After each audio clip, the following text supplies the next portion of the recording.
Good afternoon. I'm Michal Kuzmic from the Urban Innovation Unit. This unit is somewhat special because it cuts across our research programs at our research institute, and it focuses on obviously municipal development and municipal innovation. Today I will say a few words about our collaboration with the city of Kladno and on the specific case of specific innovation, which is the positive energy district. I will show how the university, our research institute, can be a blueprint for collaboration between the university and the city.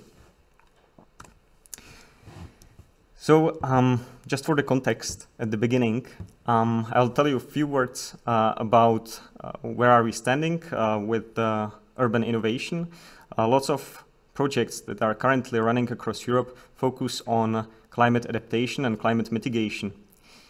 Without going too much into detail, we can see that, of course, there is a strong correlation between the carbon dioxide concentrations and the growing surface temperature in our cities and overall in our landscape and everywhere you go.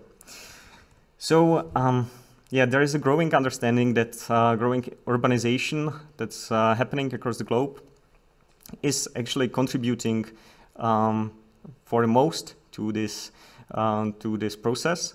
And we can see that from the analysis that we have from climatologists and so on, that the cities contribute to global greenhouse gas emissions with 70%, which gives them like a primary position to be the first influencer in actually fighting or somehow mitigating this process.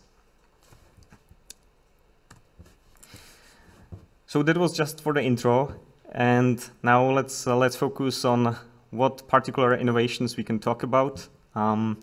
It's been 3 years since a new concept appeared. It's a positive energy district or positive energy neighborhood, PEN or PET, as you wish. The idea is following. We can either focus on structural changes that need to be done in the energy sector and mobility sectors and so on, and make small steps one by one. Or with the help of research, we can also focus on, let's say, limited but more ambitious innovation projects. And positive energy district is one type of this project. The definition of this urban structure, let's say, is following. We are talking about district. It could be a cluster of, let's say, several dozen buildings. So it's somewhat territorially contiguous, and those buildings are ideally energy efficient, but moreover, they are also energy flexible. That means that they can produce energy and then they can exchange the energy with other buildings. In the overall balance, they produce more energy than they consume on annual balance, and this is also produced by using renewable energy sources. So this is the ideal on paper. There are many other parameters to those, let's say, ideal types of positive energy districts. It's also part of the European strategy to have as many as possible of those districts in coming years. And for this, we need to try them, to experiment with the real environment, with the cities, to prepare development, and to show it is technically feasible, it is economically feasible, and most importantly, also socially feasible. So if you want to dig deeper on this topic, I suggest you to check the publication you can see down left, Europe towards positive energy districts, which sums up the existing projects that have this ambition. And coming to the core of the presentation, I would like to share a few words about the SPARCS project. SPARCS project is one of the so-called lighthouse projects, where cities can learn from one another, because of course we are not living in a vacuum. Czech cities are not the most advanced as we might think in the world concerning the development of transition to sustainability and renewable sources. So we are here learning in this project from Leipzig in Germany and Espoo in Finland. And those two cities, they got some money from European Commission to invest in those districts. And several other cities, including Kladno, which is close to our institute and is our very good partner in this project, are actually learning from those cities and preparing their own positive energy districts.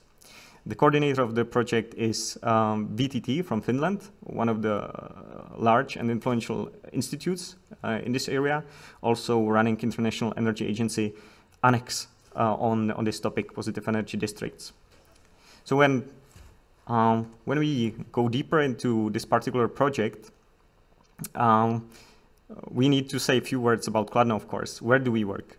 We are situated in or close to the city, which is 70,000 people, which is not known for being the most innovative in the country, but there are, of course, very active people in the municipality that have the ambition to go for more innovative project and think, let's say, out of the box by looking for, let's say, funding public opportunities to have some extra projects that wouldn't be normally done, let's say, done together with state support and so on.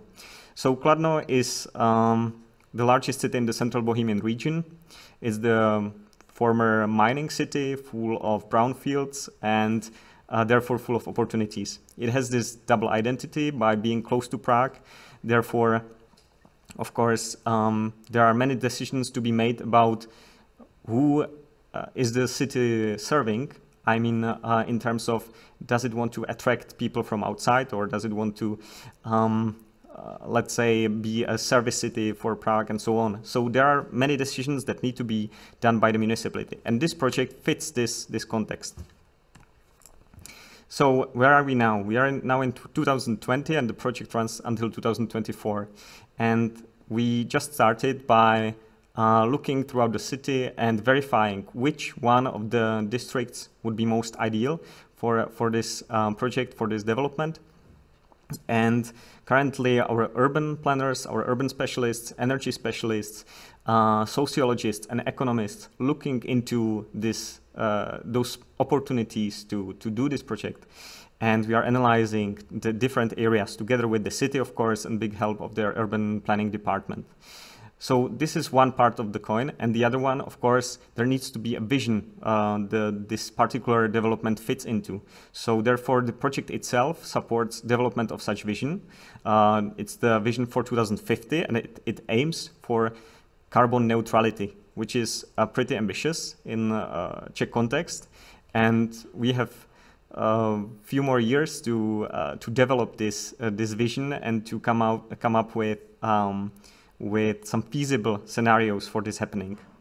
And on the way to, before the project reaches the final, we are looking into several dozen of solutions that will be implemented in Espoo and Leipzig, and also adding some new ones. And all those solutions fit into the overall picture of positive energy district, but they can also be not just energy sector, but also electromobility and so on. And then we choose two of them and prepare implementation plan for those two selected out of the several dozen we will be dealing with. So this is the plan. And there are a couple dilemmas that we are dealing from the beginning, of course, and those are, I would say, similar for most of the university city collaboration: how to be ambitious and feasible at the same time. How to manage being hard and soft, I call it, because we need to weigh the technical parameters as well as the social. And not always when you have lots of private owners, you can find a clear way to communicate what can be even done to explain. And that's why we are working with the sociologists and social psychologists to explain this. And of course, is it economically scalable?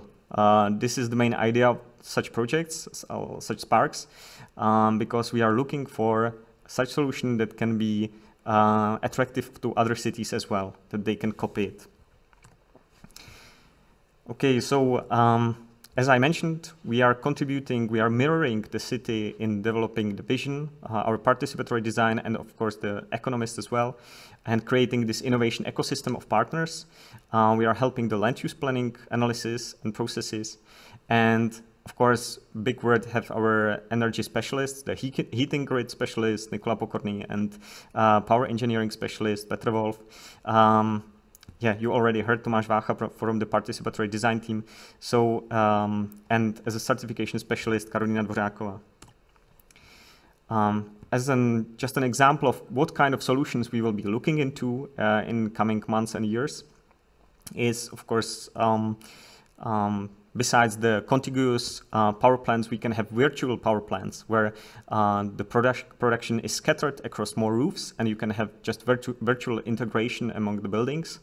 Then it's the EV parking spaces that can be fitted with EV charging, but also with power generation. We are talking about geoenergy and the potential of mine water in Kladno for energy storage. And a couple more, including opening up at least maybe part of the district heating infrastructure for private producers, and engaging the citizens to be more active in formats such as energy cooperatives and so on. Demand side management is one particular solution how to work with, for instance, historic buildings. And then, of course, we don't want to stop here. Therefore, we work with a whole group of partners that can actually, after we finish with the investment plan, we can continue with real implementation in Kladno. University can't be alone in this, of course, in the city. So therefore, there are other cities that have similar ambitions. There are distribution system operators that we are talking to. There are legal companies that are involved. And with those, we discuss how to make this possible in coming years, because we are not talking about let's say 1 year after the project to build all this, but of course this development will need many steps, and our ambition is of course within 10 years to have this positive energy district. So around this we are building a group of like-minded organizations that want to contribute also in other cities to building this kind of innovation. So thank you. I'm available for consulting on any of the topics you heard, and I'm happy that you listened to my presentation. So have a nice day.